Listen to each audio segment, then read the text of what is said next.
Welcome back to episode 8 of Pathways to Healing. On this episode, we have on Stefanie Schaffer, a bilateral amputee who also suffered a spinal cord injury from a boating accident. Stefanie is now a model, a social media influencer, and works in the Women's Health Administrative Department at the University of Vermont Hospital. Stefanie, Cody, and I will cover different topics including adaptive clothing and fashion, peer support and online communities, independent living with an SCI, home modifications, and wheelchair accessibility. Stay tuned on Stefanie's Pathways to Healing.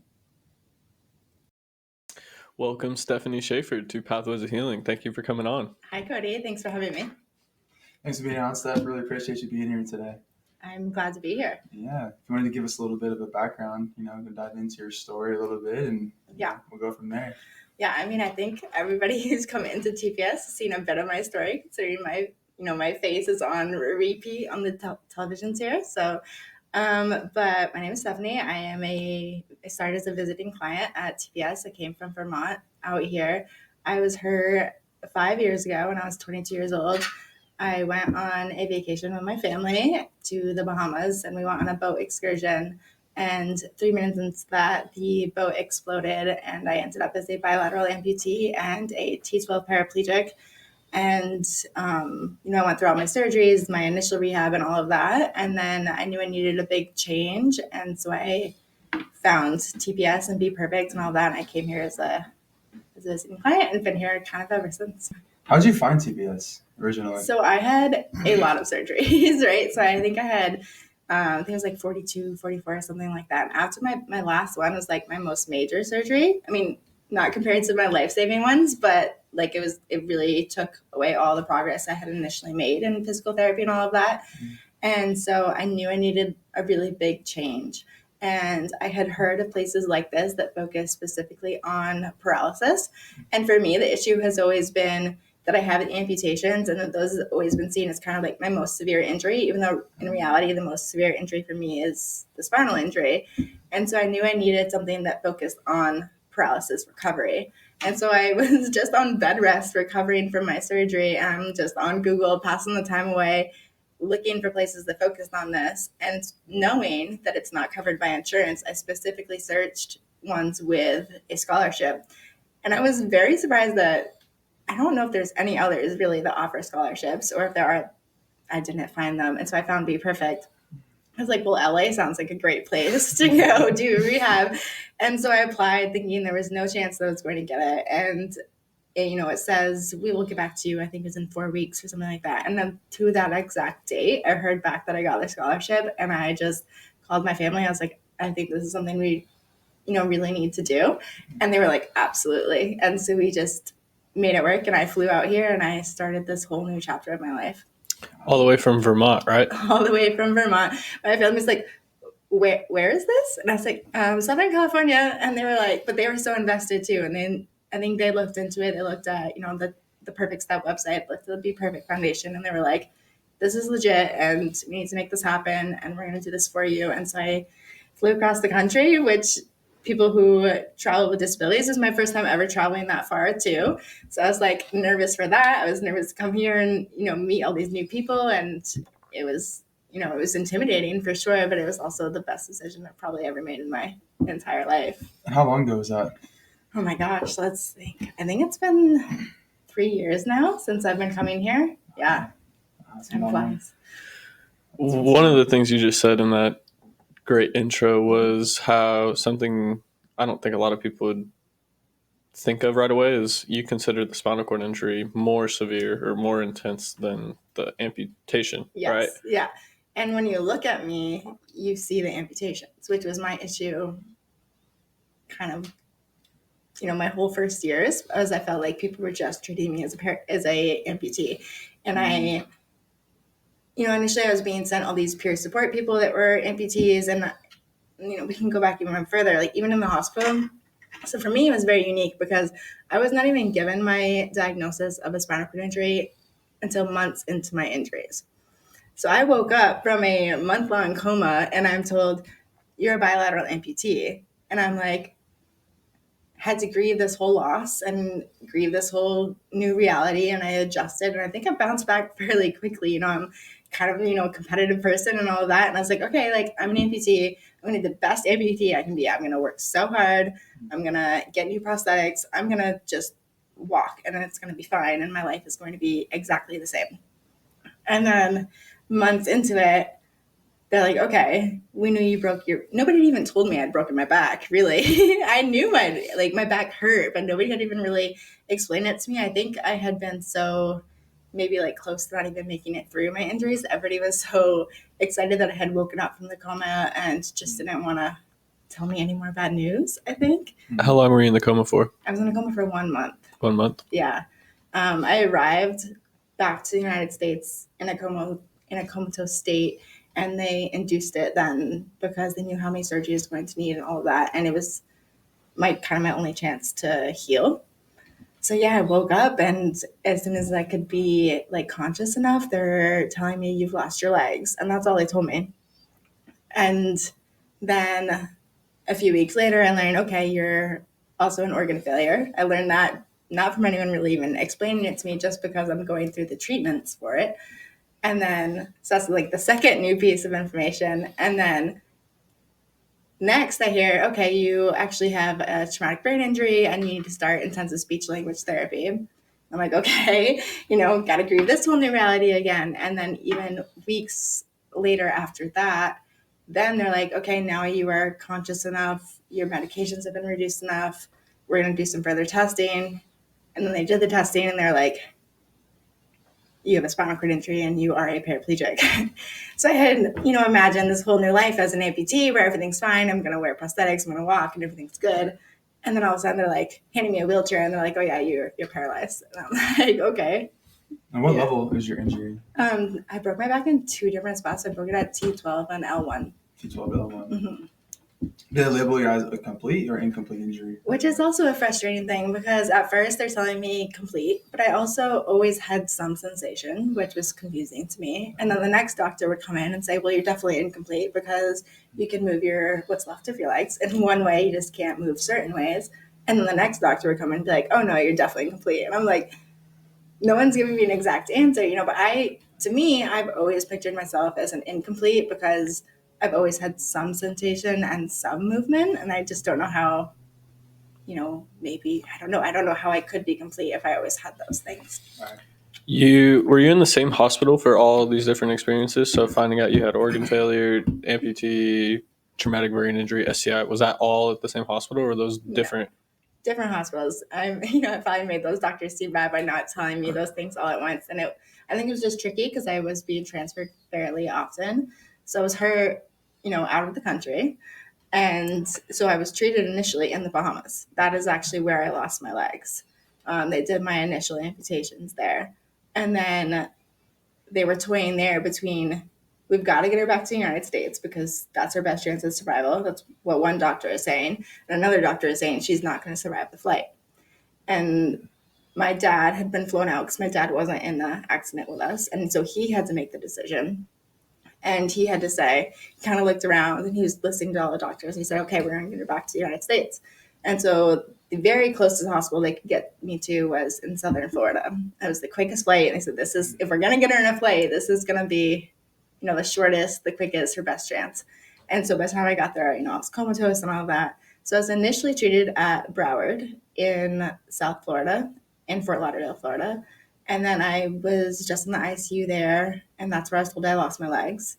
And then once I was capable of being transferred again, I was put on another medevac and flown to Cambridge in Massachusetts so that I could be closer to home in Vermont. And I did, my next stage of healing there, and that's where I was diagnosed with a spinal cord injury. And then I did my actual rehab in Boston. So I was then going to a third hospital. Yeah. What did that look like for you in the rehab center that you first went to in Boston? It was tricky, I think, because I had, that image in my head still of just being an amputee. And I hadn't been given prosthetic legs or anything like that yet. And that is where I was given my first pair of prosthetic legs. And so I'm thinking, I'm going to get these legs, I'm going to stand, and it's still going to be fine. Even though I knew about the spinal cord injury, it was easy to be denial, I think. And that is where I think reality kind of hit. But my doctors were amazing there. They really focused on just getting me upright because they were saying, you know, it was hard to test to see how severe my paralysis was because usually you would test, you know, your legs, and I didn't have them. And so that was kind of my first real, like, realization of the paralysis is real and this is what it's going to be like now, and standing is really hard. But yeah, we did a lot of core training. We did a lot of just trying to stand and get used to some new prosthetics, and we did a lot of therapy, and it was, you know, it was good. It was a great hospital, but it was definitely a dose of reality for sure. I could imagine it. I mean, I can't imagine, but I imagine it was. So you went to the Bahamas. Can you just give a generic backstory of what you were doing, why you were in the Bahamas, and then as much information about Yeah. your experience that you want to share with everybody? Yeah, I think I'm so used to this story now that I forget, you know, to share the details. But it's funny because it was the first vacation I didn't want to go on, which I think is the most interesting piece of this entire story. You think, you hear like, oh, let's go on a vacation in the Bahamas, and everyone would be like, yes, absolutely. And I was just like, I don't want to go. You know, my life was so good at that point that I felt like leaving was gonna burst this bubble that I had kind of made for myself. I had made this whole new life for myself back in Vermont, and everything was great. And I just had this feeling where I really, really, really did not want to go to the Bahamas. And to this day, I wonder where that came from. But I didn't want to miss out on the memories with my family. So we went.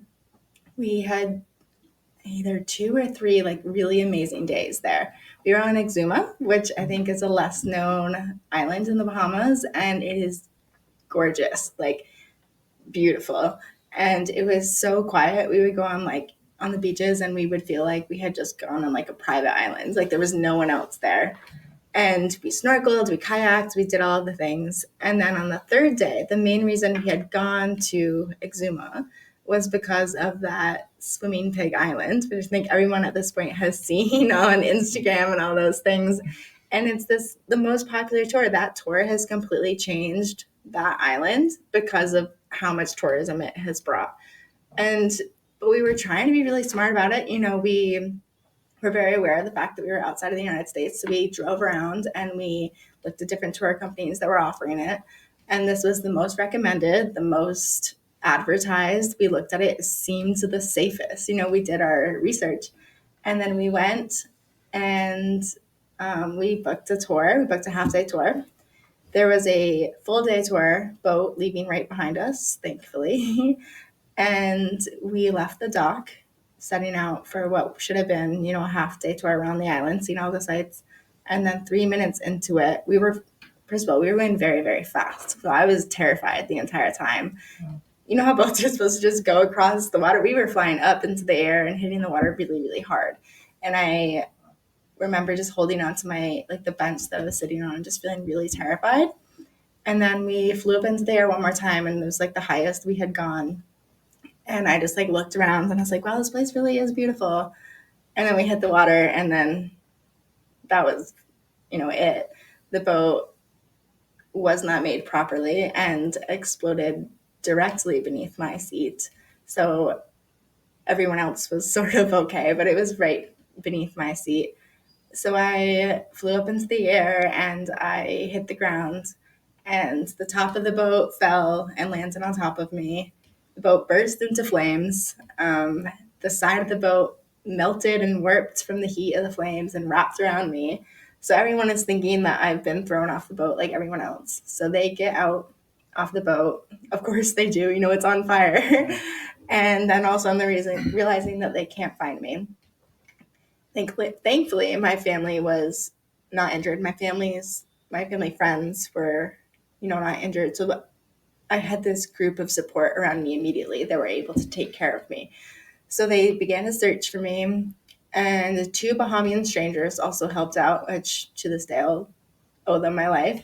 And they found me under the debris. They dug me out and they lifted me up, and they put me onto the water, and then they floated me back to the second boat that had left right behind us, and then they rushed me back to shore. We got back to shore, and we realized that there wasn't any ambulance, even though it had, been called by people who had been watching.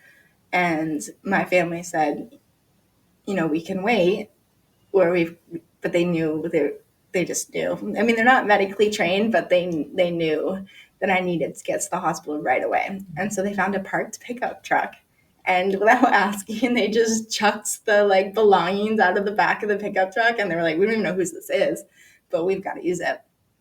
So they emptied the bed of the pickup truck. My little sister, who's like 12 or 13 years old at the time, sits next to me, and the owner of the truck comes up, and they're like, you need to drive us to the hospital right now. And that's what he did. And my sister, fed me sips of water, and she refused to let me fall asleep because I was so tired. I was like, I just want to sleep. And I can remember in that moment that I was dying. I mean, I knew it. And I just wanted to close my eyes. I just wanted to stop fighting. There was that sense of just being like, you're too far gone. You've got to just let go. You got to ease into it, just let it happen. And then there was the other side of me that was in full on panic. That was like, do not give in to that. So it was that I guess fight or flight. And thankfully, the fight took over, and I made it to the hospital, and care began right away. And 1 month later, I woke up in Florida. And you fought, and that's just, thank you for sharing that story with all of us and with the audience. Because just seeing your desire and your will to live and to, continue that fight or flight process is just, it's insane. So thank you for sharing that. Of course. Inspiring for sure. You stayed awake and conscious through the entirety of that accident and the experience. But as you told us before, you were comatose. What was that process like? How, when, as much detail, again, as you feel comfortable going into? Yeah, initially I was awake the whole time. Thankfully, shock took over and all of that. But I can remember the emotions I was feeling and the sensations I was feeling. For instance, I can remember being flat on my back and being on the water, but I can't remember what I was seeing. So it's very interesting to me that I can remember what I felt. I can remember the sensation of you're either going to fight and you're going to live, or you are going to die, but I can't remember where I was. And I can remember, those feelings, but I can't remember anything of what I was seeing. And then waking, in the coma, you obviously don't remember anything, but then waking up, I think people like to think it's so much simpler than it is. I think a lot of people that have had injuries like this have had, maybe had been in a coma, maybe not for as long or maybe for longer. And it is a brutal process of waking up because you are so medicated and reality just doesn't make sense. You wake up and you're in an ICU room all by yourself because visiting hours are limited, and I was hallucinating because the medications were so high. It was hard to grasp what was real and what wasn't. So I actually had to be told, some of my diagnoses multiple times because they would tell me and then I would just assume that I was hallucinating, So it's like, well, obviously I didn't lose my legs. That was just another hallucination. And then they'd have to come tell me again. So it is a really hard process to wake up. It doesn't happen quickly. Like I think TV shows and things like that to show that it does. It's a very slow process. But, I say, people ask me, do you have PTSD from your accident? I'm like, I have more PTSD from waking up than I do from my accident, because that is a terrifying experience. How long did that process look like from when you initially woke up from the coma to when you feel like you came about and that you started to realize everything and it all started to make sense? I would say weeks before I accepted my legs. And then, like I said, that continued and everything was still sort of fuzzy and not that real. But I think within a few weeks, I started being kind of desperate for answers. And it is interesting because even though doctors were telling me all this news, I I needed to see it for myself type thing. And so I couldn't speak that much because, I had the trach and everything like that. And I remember one night in the middle of the night, just like getting frantic. And the nurses, my family around me was like, what's wrong? And I couldn't even really speak. So I just pointed at like a screen in front of me. And they were like, okay, what do you want me to search? Like I pointed to my iPad. And I like typed in my name and I searched my name on Google, and the image, like the video of my boat accident popped up. And that was when I was actually came to realize, like, okay, this is real. You're not hallucinating. You were on that and you are very badly hurt, which sounds weird because you're in the hospital and you're so hurt and you're in so much pain, but you still can't accept it. It's weird. So it's a very crazy experience that I don't think either of us can really relate to, but I think you did a great job of giving a great description of it. Welcome to the Be Perfect Foundation, a beacon of hope for those living with paralysis. We're a nonprofit organization on a mission to make a difference in the lives of hundreds of fathers, mothers, siblings, and friends. We provide direct financial and emotional aid. From medical necessities to guidance and support, we're here to help individuals on their road to recovery. With nearly $10 million raised and a 100% volunteer staff, your support goes a long way. Visit BePerfectFoundation.org to donate or find out how you can get involved. The Be Perfect Foundation, changing perceptions daily.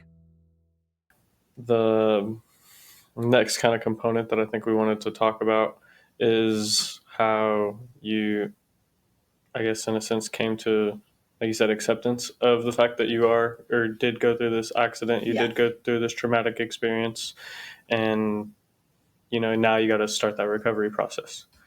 How long did it take you from finding out, okay, like, yeah, I'm awake, I did go through this experience, now I need to have that shift to now I need to focus on the recovery? I think the shift to focusing on recovery for, that first reality I had pictured of just being an amputee was very quick. As soon as I accepted it, I was ready. I was like, I am going to give this my all. I was determined that I was going to walk so well that people were eventually not even going to know I was an amputee. That was what I was picturing.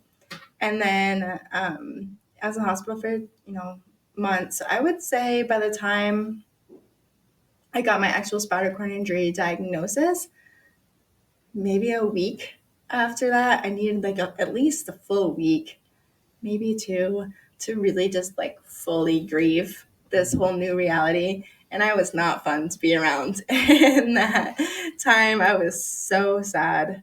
But then I had this like shift where everyone is saying to me like, oh, we've actually never met anyone that's an amputee and a paraplegic. And it's giving me so little hope, because if they've never even met anyone, how am I supposed to be okay?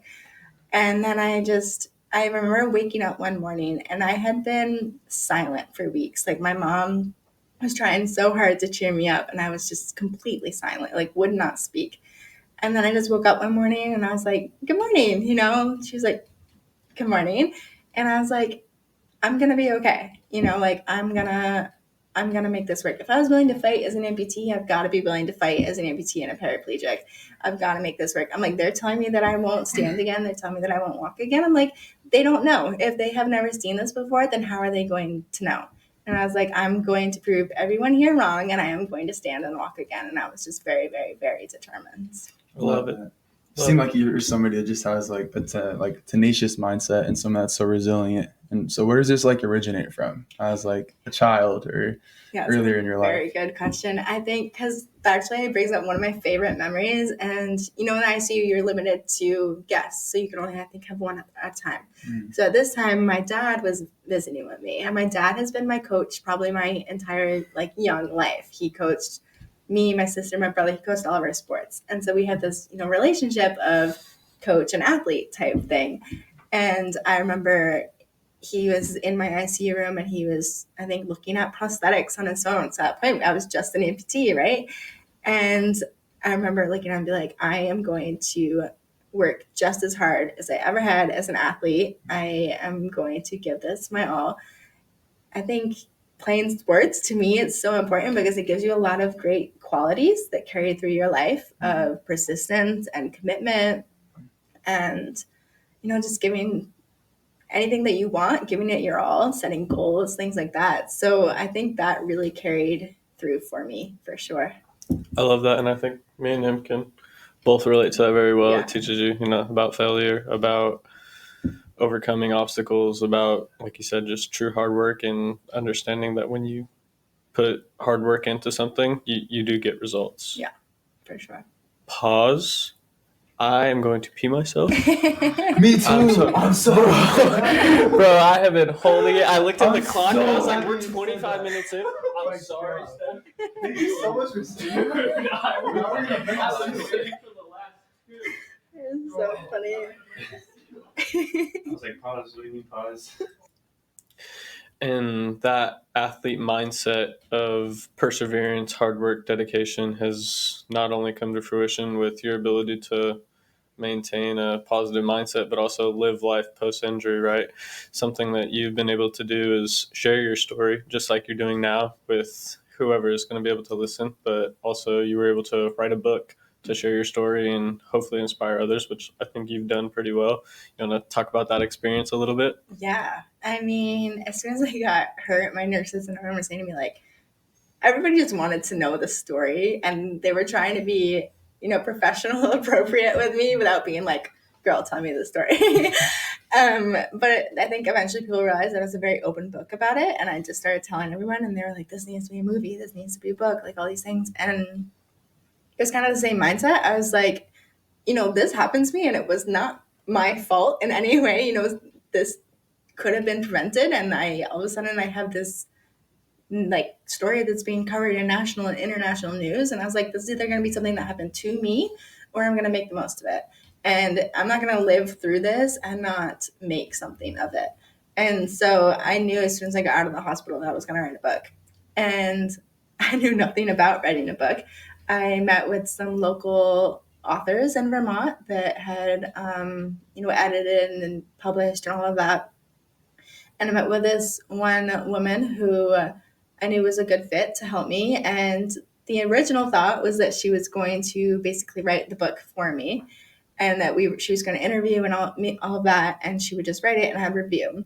And she said, well, why don't, we both came up with the idea of, I'll start the first few chapters and let's see how it goes. So I wrote the first few chapters, and she emailed me back and she was like, you absolutely do not need me to write this.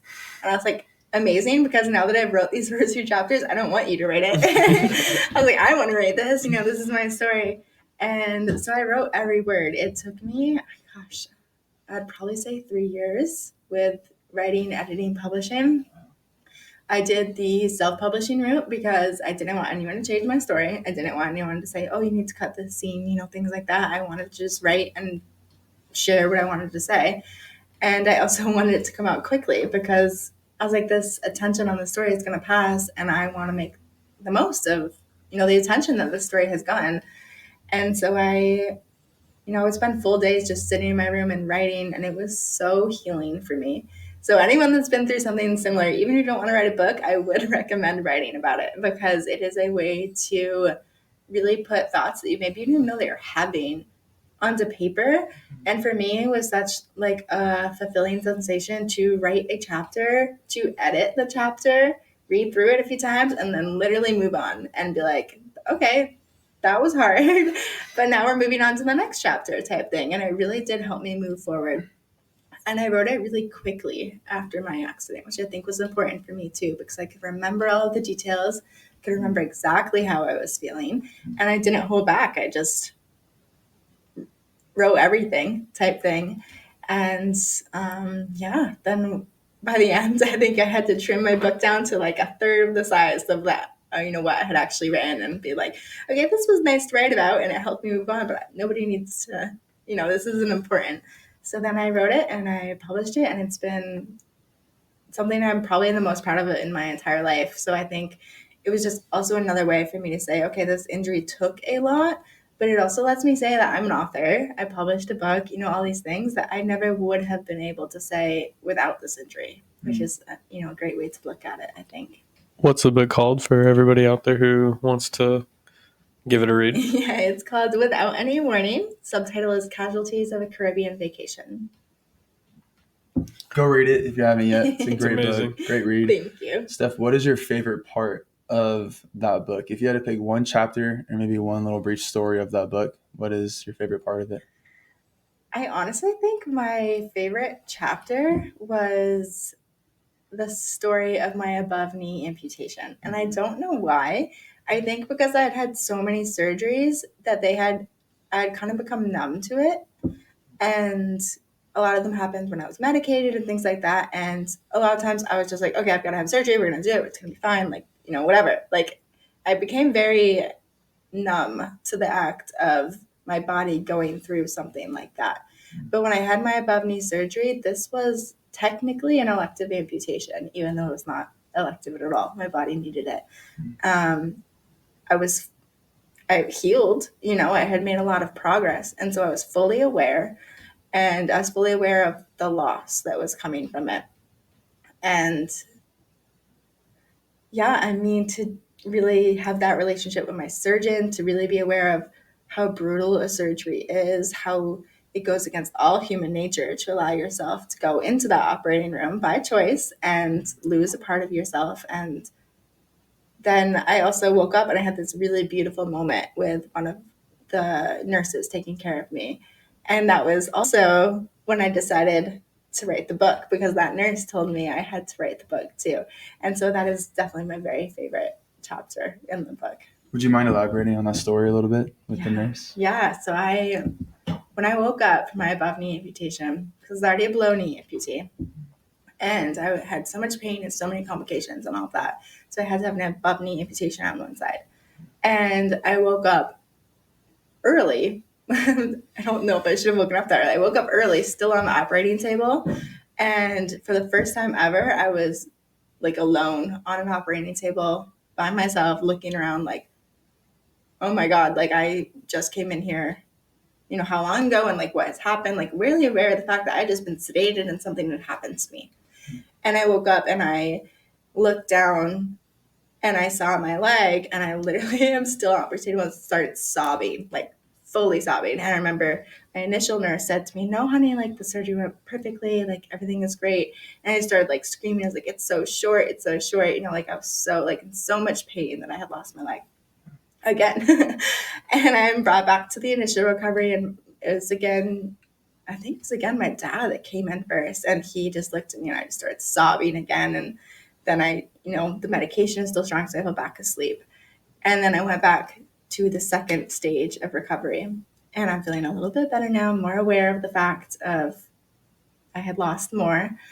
And this nurse came up to me and he's reading my chart, and my chart is long at this point. And I'm like watching his face while he's reading it. And it's the same reaction I got from every nurse, every doctor, anyone who reads my chart. They're like, "Oh my gosh."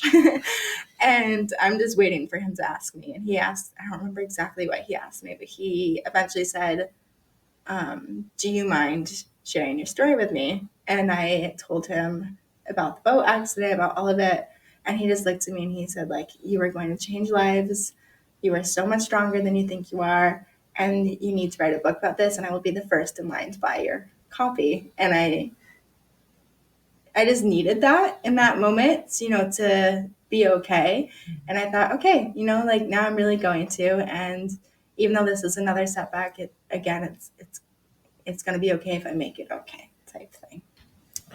And you're very inspiring and have a great way of taking those setbacks and turning them into opportunities and continuing on your preset path of doing all these things and helping all these people.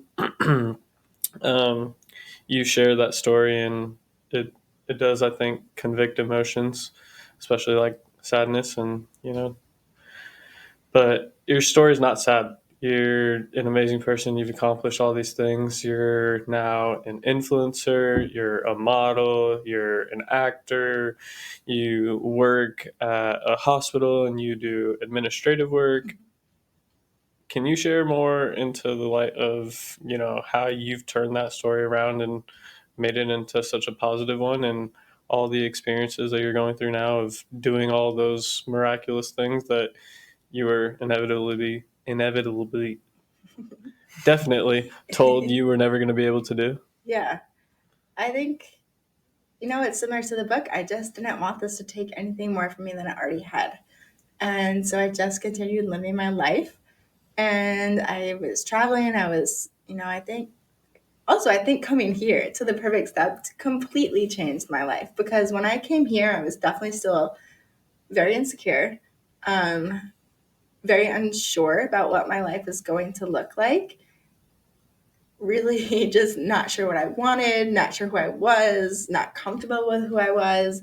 And then I came here and I made friends and I felt strong and all these things. And yeah, coming to the Perfect Step, I think, made me physically strong, but it made me capable of living my life again.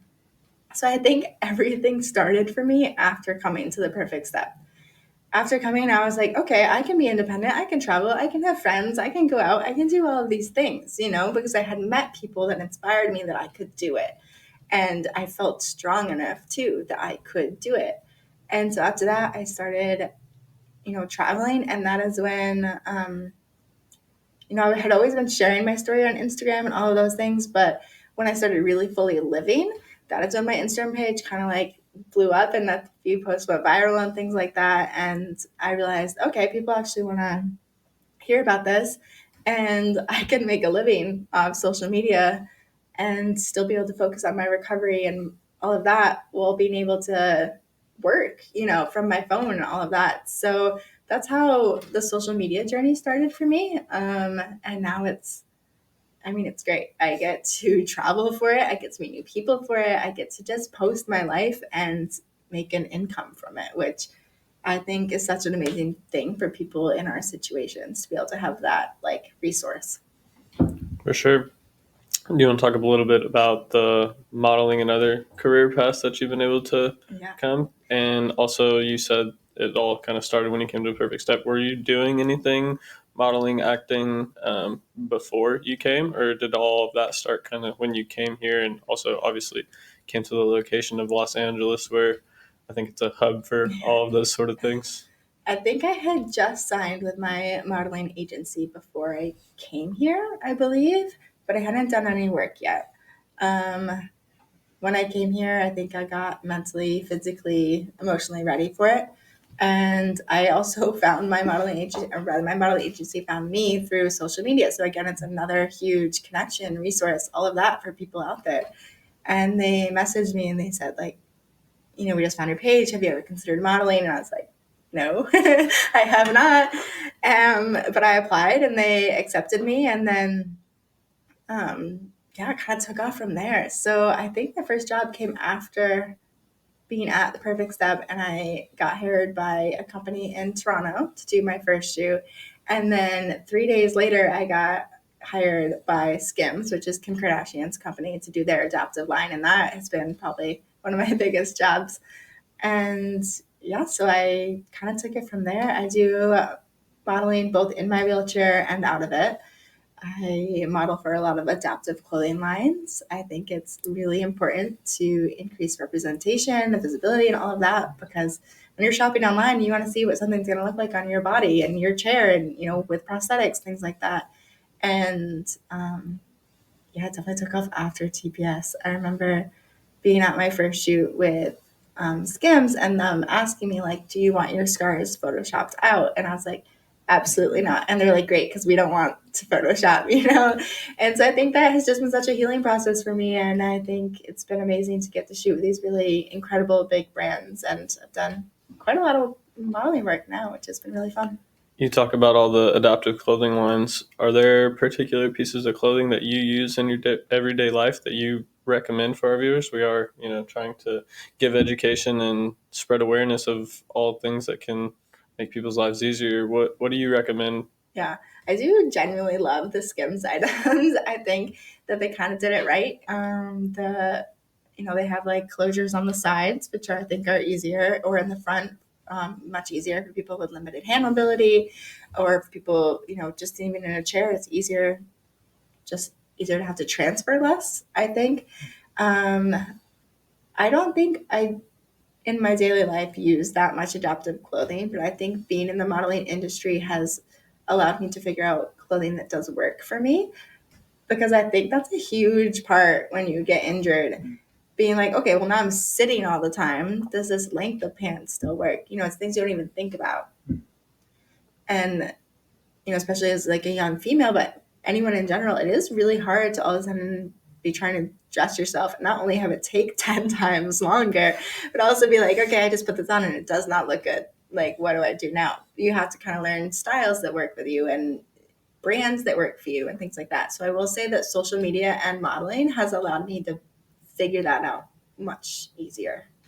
You're a business owner in the retail, restaurant, hospitality, or petroleum industry. You have ambitious plans for multi-site remodels, refreshing your brand, and integrating the latest technology, but you need a partner you can trust to bring those visions to life. Enter Apex Imaging Services. With a legacy dating back to 1949, we've been at the forefront of innovation and transformation for over 7 decades. From licensed general contracting in 48 states to cutting-edge tech solutions, we've got you covered. Our services include everything from interior and exterior refreshes, open and closed remodels, and technology integrations, to 3D virtual tours, data analytics, and cloud security for Fortune 500 companies. But it's not just about what we do, it's how we do it. We're dedicated to quality, value, and efficiency. We listen to your needs, tailor solutions to your goals, and deliver results on time and on budget. So whether you're planning your next remodel, seeking to enhance your brand, or embracing the digital age, Apex Imaging Services is your partner for success. Visit apeximagingservices.com to learn more. Apex Imaging Services, your vision, our expertise. I feel like you made that connection. Like at one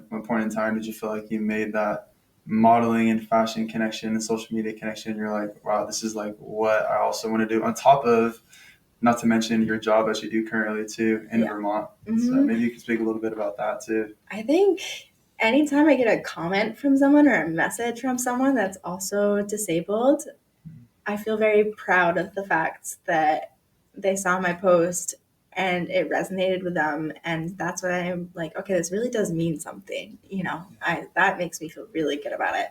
And I started getting those kind of right away. So this whole time, it's just been this great feeling to get to do this and to share my story with people.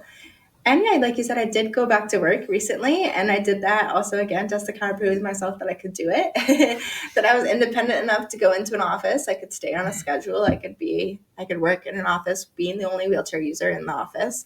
And that has been just as great in different ways, like to prove to myself that I can do that too, that I don't have to just work from home, even though nothing wrong with that and it is great.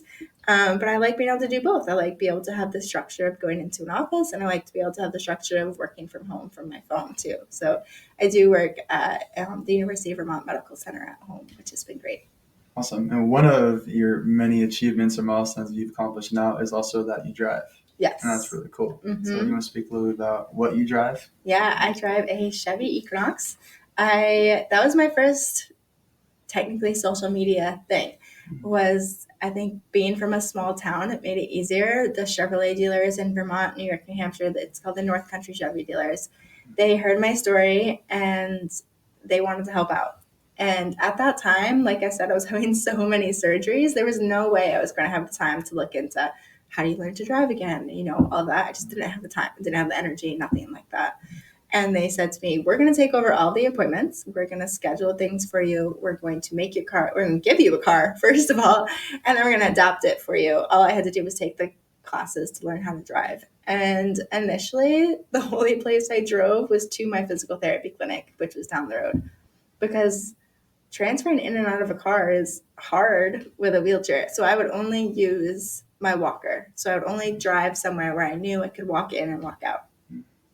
So that has changed over the years, but the driving, it gives you not just the freedom as someone who's injured, but I think it gives you back a piece of yourself for sure. I don't think you realize how much you appreciate literally just sitting in the car with your window down and like your favorite song playing and driving to where you're going. Like, you don't need to lose that too on top of everything else. And being able to get that back when you're injured, I think is so crucial, to just be able to say, I can drive myself here, you know, no matter how you have to do it. I just think it's so important.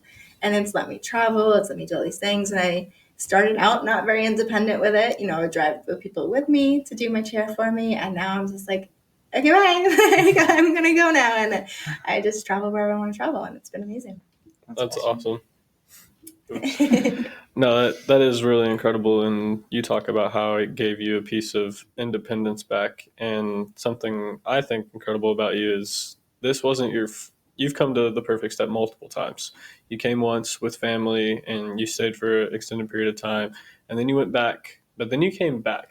And that second time where you came, it was, I think, a completely different experience because you actually moved by yourself across the country from Vermont to Los Angeles to a little bit, I think, come here and be able to get back into this community, but you had job opportunities and those things, and you did it all alone. Yeah. Can you talk about that experience of moving across the country by yourself? Yeah, and I'm always dying to know what you guys here at TPS saw like in me coming back the second time, because I feel like I was so different, and I just want to know so badly like what you guys noticed too, because I felt so different. I wish I could know what everybody else was thinking too.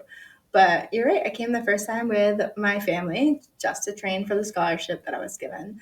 And then when I went home, like I said, I'm from Vermont, from a smaller town, and it was hard to not have the community that there is here. And I just went home and I felt like I needed it. And I like fully needed it to be happy again. And so at that point, I wasn't very independent.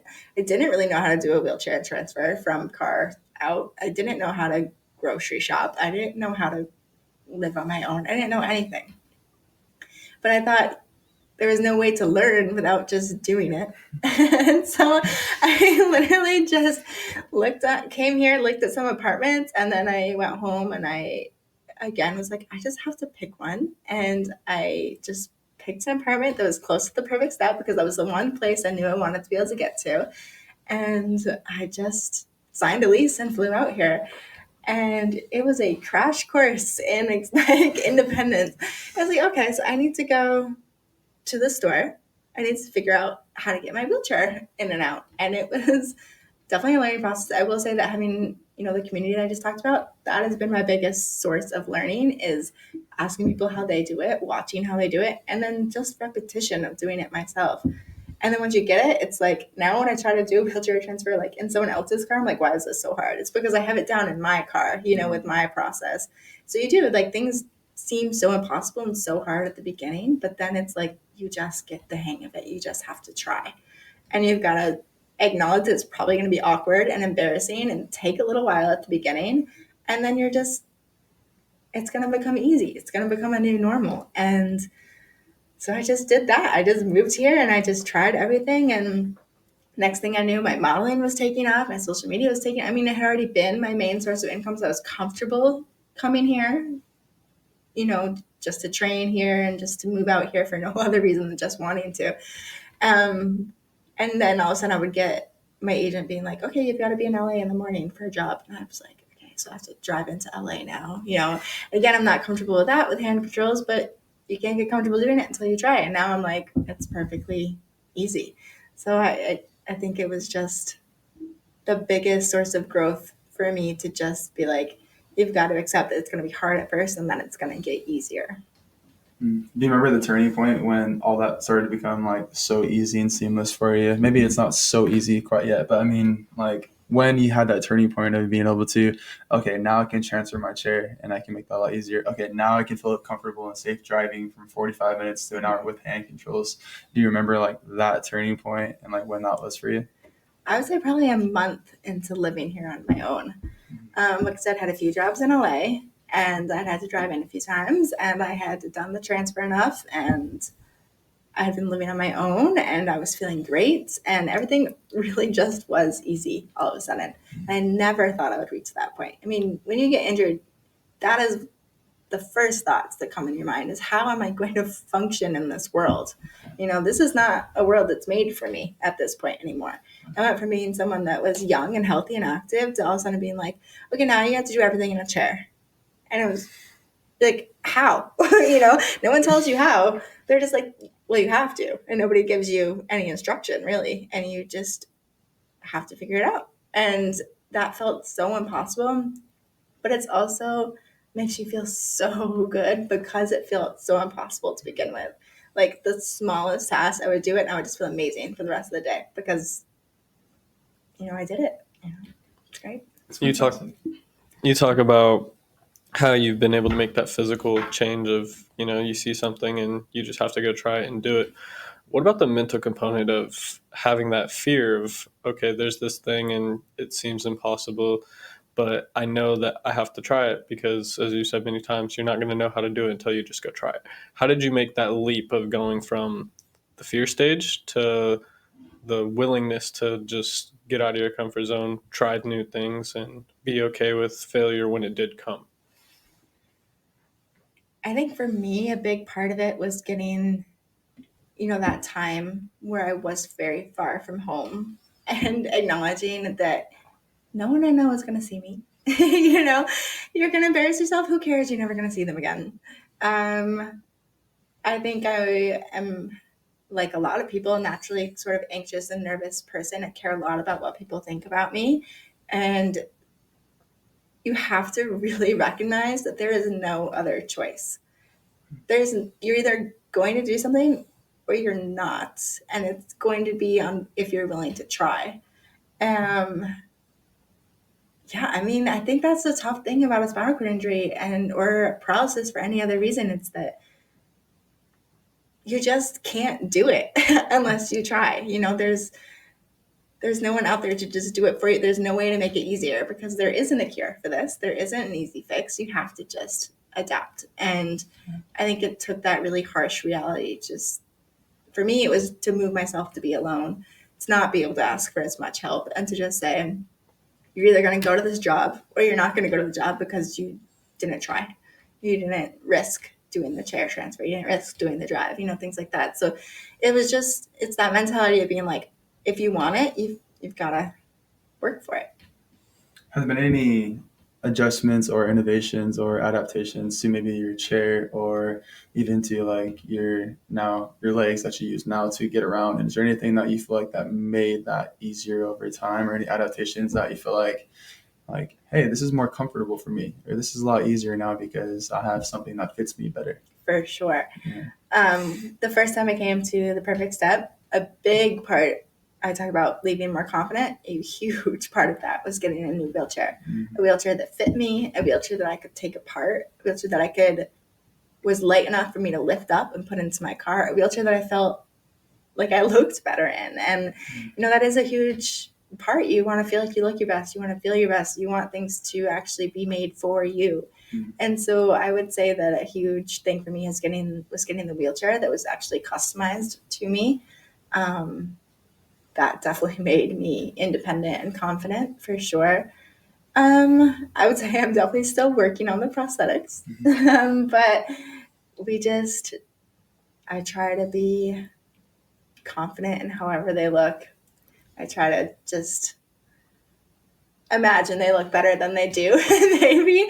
And I just, I'm like, again, it kind of is what it is. You gotta accept that this is what it is and be comfortable with who you are. I think that's a big part. This is prosthetic number 3? Let's see. Yes, I think it's number 3. Prosthetic number 3. Mm-hmm. For the last 5 years, have you seen any technological advancements from the very first prosthetic you got to the most recent one, which I think you got, 6 months ago? Yeah, 6 months ago, only the socket of my prosthetic changed, which is just they cast the remnants of your leg and then they make a socket. For me, I would say the most technical part of my prosthetics is my knee component on my right side.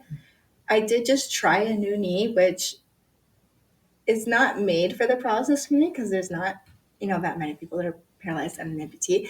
But I think for people in similar circumstances to me could be very, very helpful. The one I tried was actually a motorized knee. I didn't take it yet because I'm still considering it, but this actually does the walking movement for you. It's motorized.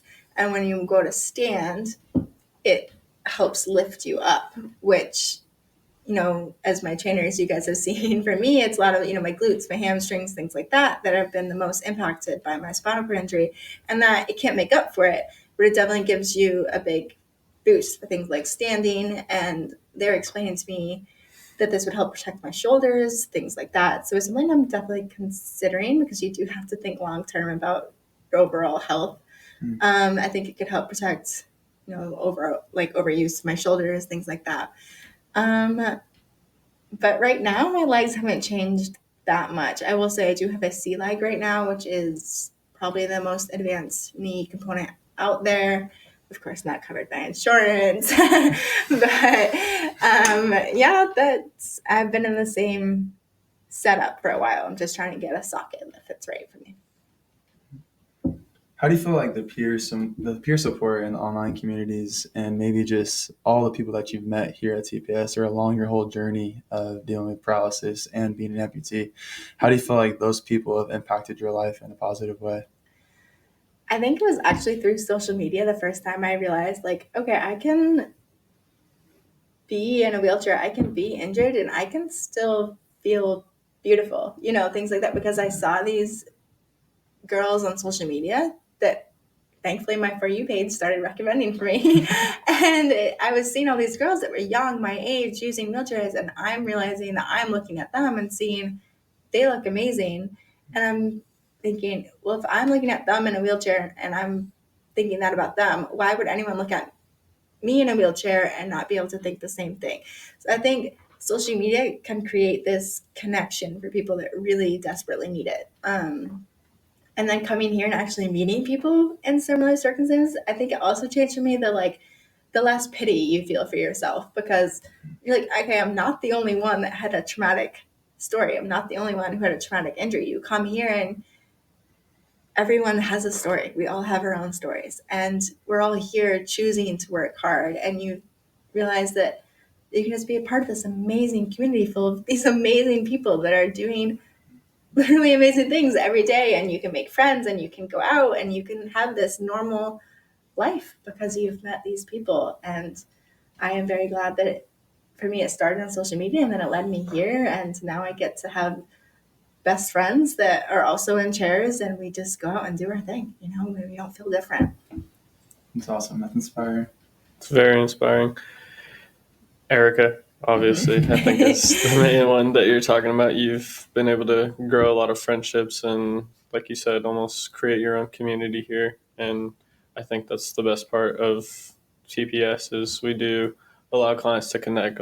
We almost recommend it in a sense of like, get out there, go see people in your similar situation, go experience things with them, go through hardships with them, because if they're going through it, maybe they've already gone through it once and you don't have to go through it in a arduous way, because they can teach you so that it can be a little easier. For sure. Which is one of the reasons why we started this podcast.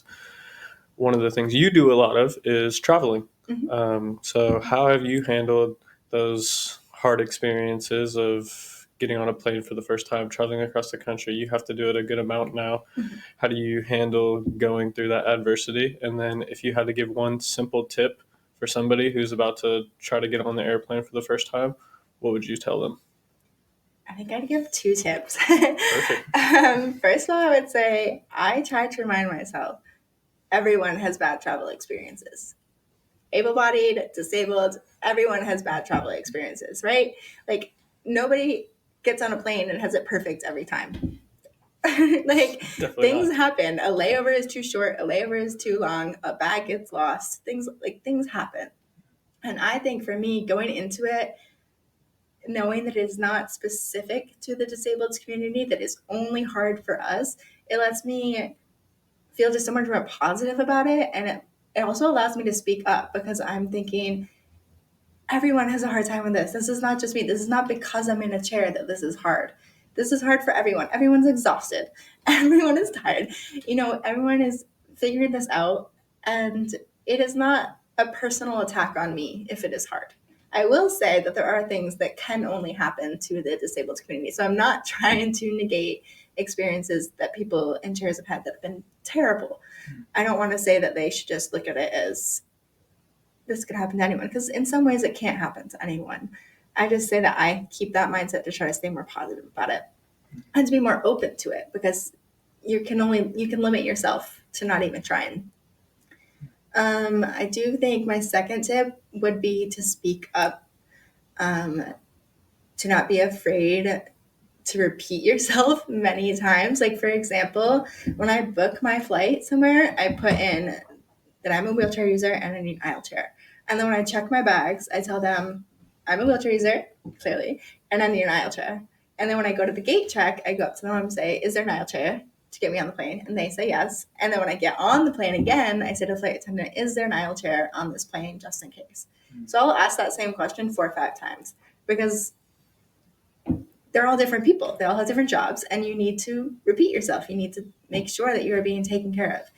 If I have a very long flight, like one time I flew international, because we do have the privilege of boarding first as wheelchair users, I will call the flight attendant over to me first, and I will mark a specific time that I would like them to come check on me, because then they will do it. They just need to be aware of what you need. And I'm definitely not a person who likes to speak up. So it was definitely a hard learning process for me, but you have to, if you don't, it's not going to be a good experience. And in that same way, it's like you've got to learn what works for you. You've got to be not afraid to ask for it. So I also will make sure I have things that are medically necessary for me in my carry-on bag instead of my checked bag, things like that. Like, I make sure my chair is tagged appropriately. I take pieces off of my chair that I can, and then make sure they gate check it so it's at every layover. And I take pieces off that I think could get lost. Things like that. You've just got to speak up. You've got to not be afraid to say, traveling's hard for everyone, specifically for me, and this is what I need. So that's how I try to go about it. How many times have you flown now? A lot. Yeah. Yeah, a lot. Especially going back and forth from Vermont to here. Yeah. Yeah. So you lived here for about how long was that process? And then when did you get back? 1 year. Mm-hmm. Went back to Vermont. Yeah. Now you're living there. Yeah. And how's that been like for you? How's the adaptability of your home? How accessible is that for you now?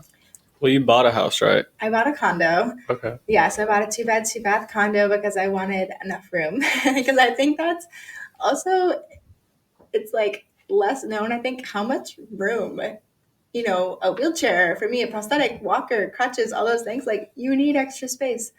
But being home has been so great. I think I came here, I got the independence I needed, I got the confidence I needed to go home and truly live a life where I could be happy in my home state and also have the benefit of being close to family and while also still being able to be independent. So I came here, I got everything I needed to learn, and then I went home, and now I feel like I have these 2 homes. I have California and I have Vermont, and I feel so happy in both places.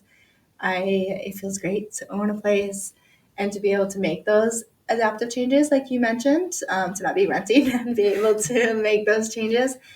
I will say that my kitchen and things like that are going to be the rooms that I make the biggest changes to. I'm going to get a lot of custom made things, which is going to be a whole process. But, you need to get things that work for you so you can be comfortable at home. Welcome to The Perfect Step, a beacon of hope for those living with paralysis. We're not just another recovery program, we're pioneers in exercise-based recovery, transforming lives every day. Our mission is clear: to provide an improved quality of life through intense exercise-based recovery, education, research, and development. We treat conditions such as spinal cord injury, stroke, Parkinson's, and more. What sets us apart? Our clients often experience an improved level of function, sometimes even below their entry level. Imagine the possibilities when exercise is medicine. We're wheelchair-free, focusing on load-bearing activities to enhance function, bone density, muscle mass, sensation, and circulation. And it doesn't stop there. Our clients often reduce their medications and complications. But we're not just a program. We're a community of support. You'll meet peers who understand your journey, along with specialists dedicated to your recovery. Visit theperfectstep.com today and take the first step toward hope, health, and healing. The Perfect Step, where recovery begins. What is one home adaptation that you think is the most important for anybody, except for a ramp, obviously? But once you're in the home, what would you say is the most important? One that I haven't even made yet and that I cannot wait to make. I think it's so important to have roll under sinks and things like that. Just for things like, washing your face, washing your hands, washing dishes. it's exhausting and like painful to be twisted a certain way, but if you can just roll under, I think that makes a huge change. Also just having things at the right height for you, even if you would think it naturally should go a little bit higher, put it at the height that works for you. Mirrors at the right height for you, like shelves at the right height for you, things like that. Can you share any personal challenges or obstacles that you feel like you've overcame during this journey? There's so many. Yeah. Maybe one that stands out to you the most that you feel very proud of yourself for overcoming? I mean, I would say the two we've kind of talked about a bit. For me, it was the diagnosis coming later, I think. And by the time that spinal cord injury diagnosis came, I was already so exhausted from accepting the other ones that I just didn't want to accept this one. And I wanted to stay in denial. And I think a lot of people do want to stay in denial when you're given that diagnosis. I think accepting it is the toughest thing you can ever do. But I'm very proud of myself for how I was able to just say, again, this is what it is, and what am I going to do with it? I will say for me also, other obstacles have been, which I think can relate to other people that, not because they're amputees, but for me, I struggled with not feeling like I fit in with either group. I didn't really fit in with amputees, and I didn't really fit in with people with spinal cord injuries. That's how I felt for a long time. And I don't feel that anymore. But for a very long time, like literally, I think in my book, I wrote that I wanted to literally hang a sign around my neck that said, I'm paralyzed too, because people would see my legs and think, why isn't she up and walking? Like, I thought people just thought it was lazy. I thought all of these things. So again, that leads back to community. But I think it can also reach out to people who are paralyzed but don't feel like they have that, like, quote unquote midge of paralysis. Like, maybe you're not completely paralyzed. Maybe you can stand for a minute. Maybe you can move your legs. Maybe you can move your legs one way, but you can't move it the other way. I think it's very hard to feel like you fully fit in with the spinal cord injury community because you think you're supposed to just be completely paralyzed. But that is not the case. But before you're injured, I think that's what we're taught. We're taught that paralysis means no movement. We're not taught that paralysis means every injury is unique.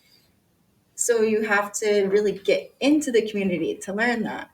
And so I really, truthfully did not feel like I was paralyzed enough for a long time. And then in the amputee community, I didn't feel like I was anywhere close to strong enough. I was too paralyzed in one and not paralyzed enough in the other.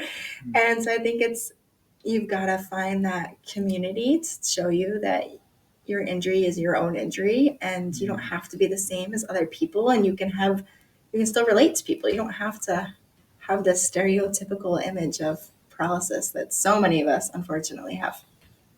Thank you. Hit the nail right on the head with the hammer right there. It's so true that every single diagnosis or injury is so different. There's not one that's the exact same. From top of C1 all the way to bottom of sacrum L5, whatever it may be, and incomplete, complete, whatever it may be, it's all different. So how do you feel like that you would tell somebody that's sitting in front of you how you handled your adversity and hardship? And was there anything that limited you in regards to that injury? What would you say that would help that person that you think that's sitting in front of you without maybe knowing their diagnosis or injury? What's something that helped you that you would recommend that they do? To me, it's still just community. Yeah. And it's not letting yourself stand in your way a lot too, because I did that a lot at the beginning. I would say not to be afraid to reach out to other people and to ask questions, because I have learned that this community is an amazing community to be a part of. And everybody wants to share. They want to help. They want to give tips. Nobody's ever going to read a question from you and be annoyed that you asked the question, right? Yeah. And whether that's asking someone like you guys that are trainers and work in this field, or if it's asking, someone like me who shares what life is. So I think it's ask the question, speak up for yourself. Acknowledge that your life is different.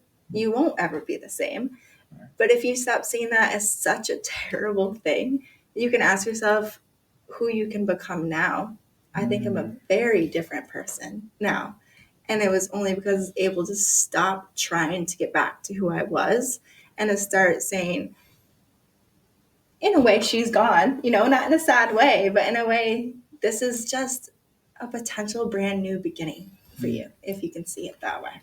I think it kind of leads into the quote from last night. I don't know how well you resonated with it, but it seems like you resonated probably really well of if the hardest thing has ever happened to you, has already happened to you in your life, then what do you have to be scared of? Exactly. Right? If the worst thing, the hardest thing has already happened, then what do you have to be scared of trying new things in the future? And I think obviously it's easier for us to say if we've never gone through that experience, but it seems like you do a good job of kind of living that of it's already in the past, we're in the future, in the present, and how do we be able to make the most of that? Yeah, exactly. It's already happened. You can't change it. What are you going to do now? Type thing. I think that was a great quote to be shared to the community last night. I think we've all been through something terrible. There is no way to deny that. And sure, more bad things can happen, but also no more good things are going to happen if you don't let them, if you don't try, if you don't reach for them, So I think that is a great mindset for people to have. Just for the audience, we're referring to last night. Last night was our 10th annual Be Perfect event, and it was fantastic. So if you weren't there, you didn't see it, go check out the Instagram and the highlights. It was awesome. Really good time. So Steph, I have another question for you, just regarding educational resources maybe that you've used or that you recommend to somebody, whether it was a book like your own that you wrote, or a podcast, or maybe YouTube, social media. Is there anything that you recommend to somebody that just is dealing with this paralysis for the first time? Yeah, for me, it started with my physical therapist and things like that. And then for me, my greatest resource has been the people that I've met. My friends, everybody here. You can give shout outs of names if there was particular. Yeah, we were just talking about this the other night because we actually met at the Be Perfect Gala 2 years ago. Wow. And we met in person at the Be Perfect Gala. But when you come to the Perfect Steps, and I know this is similar to other places, but when you come here, you get to follow everybody else's journeys too. So Eric and I, we had been following each other's recoveries on social media. And to the point where I remember before we met in person, I messaged her. I was like, "Oh my gosh, your foot drop looks so much better. You're making a step so much better." Because I think you might have been her trainer at the time. You were working with her on taking a more sure step with her foot. And we were watching her heel strike and things like that. And I remember because she posted consistently and watching it and just literally following along and be like, "I don't know you yet, but I'm so proud of you," type thing. And then you meet in person, and then you still continue to learn from each other. I think we learn from each other probably every day now, anytime we do anything alone. And sometimes it gets a little messy, but we do our best. But yeah, she's actually, after the Be Perfect Gala 2 years ago, when we met for the first time, we had lunch. And at that point was when I said I still didn't really know how to do a wheelchair transfer in and out of my car yet. And she was like, "We're going to go do dinner. Your parents are here, but they're going to, my parents went somewhere else, and I just went with Erica." And I remember my mom was like, "Oh my gosh, she's going to do her wheelchair by herself." And Erica was just like, "Okay, so take your one wheel off and put it here." And I was just following her instruction. And then it was kind of the same when I ended up moving out here years later, and she started transferring into my car. I was like, "Okay, so let's move your chair here," and all these things. And so we learn from each other. Mm-hmm. And we choose to be independent together, knowing that there's going to be challenges. And then we ask each other, "Okay, how can I help you? And how can you help me?" And it'll be little things like when she transfers, I'll hold her chair sturdy for her. Or when I need help, I'll stand and she'll do something for me, and, things like that. So we learn from each other. I do think that peer support is the best way to learn because it's real life, Definitely. It is. And you guys have a whole plethora of stories of learning experiences and maybe things you learned that you shouldn't have been doing. And we could have a whole nother podcast on that. Okay. But the final question we have for you, and it may seem pretty evident because you've done it in so many different ways, but around TPS, we're focusing on how people are reinventing themselves, reinventing their lives. Can you share one or multiple things of how you feel like you've been able to reinvent yourself that has allowed you to have success in your journey? I would say I'm actually so much more confident now than I am before. And I think that can happen for anyone because for me, it was realizing that, okay, I am injured. I'm in a chair. People that are in my life are choosing to be in my life for a reason.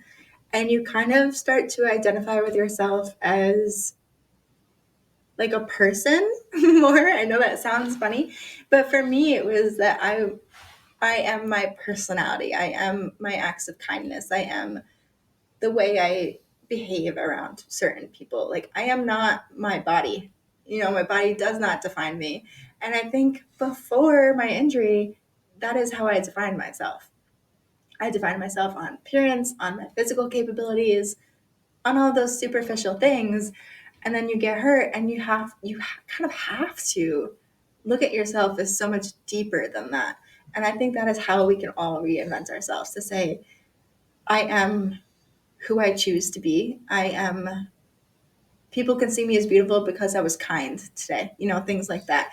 And that is my whole perspective on myself and beauty and who I choose to be around and all of that. That has all changed. And I think that can be such a positive of an injury like this.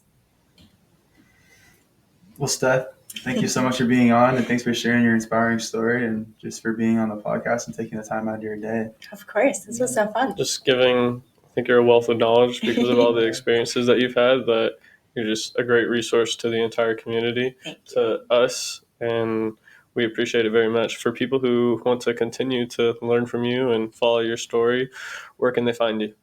On Instagram. It's just my name, Stefanie Schaffer. My name is spelled funny though. Which I should probably, I can't fix that. That's how my name is spelled. Yeah. I'm like, I probably fix that. Wait, I can't fix that. That's how my name is spelled. But yeah, on Instagram is definitely where I'm posting the most frequently. Okay. For sure. Well, thank you, Stephanie, for coming on. We appreciate it. And thank you for sharing your pathways to healing. Thanks for having me. Thank you so much for joining us on today's episode of Pathways to Healing, the Perfect Step podcast. We hope you enjoyed the conversation as much as we did. If you found today's episode to be valuable, please remember to like, comment, subscribe, share, and feel free to leave a review by clicking the link in the description below. If you have any suggestions, feedback, or topics you'd like for us to cover in upcoming episodes, you can go to our website under the tab Pathways to Healing and fill out the form. We'll be back in a couple of weeks with another engaging conversation giving insight into the paralysis community. Until then, keep inspiring, stay resilient, and roll on. These are your hosts, Cody Norman and Logan Fry, signing off.